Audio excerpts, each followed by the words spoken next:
મારું નામ રેહાન શેખ છે અને હું બેસ્તાન રહું છું. અને મને કેટલાક સમયથી 9 મહિના જેવા થયા. 9 મહિનાથી મને કમરમાં દુખાવો હતો, પગમાં ખાલી ચડતી હતી અને પગમાં બહુ દુખાવો થતો હતો. પછી મેં હાર્ડવેરમાં બતાવ્યું.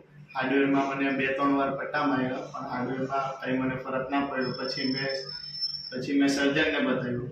એટલે પેલા સરે એમ કીધું કે તમારું ઓપરેશન કરવું પડશે. પછી ઓપરેશન મારે નહોતું કરાવવું. અને પછી મેં ઇન્સ્ટાગ્રામમાં સરની આઈડીમાં જોયું, પોસ્ટ કર્યું. એટલે પછી મેં સરને બતાવ્યું. સરે મને 1 મહિનાની ટ્રીટમેન્ટ આપી. 1 મહિનાની ટ્રીટમેન્ટમાં મને 50% રાહત થઈ. અને પછી સરે પાછું 1 મહિનાનું ટ્રીટમેન્ટ કર્યું. પછી મને 90% રાહત થઈ.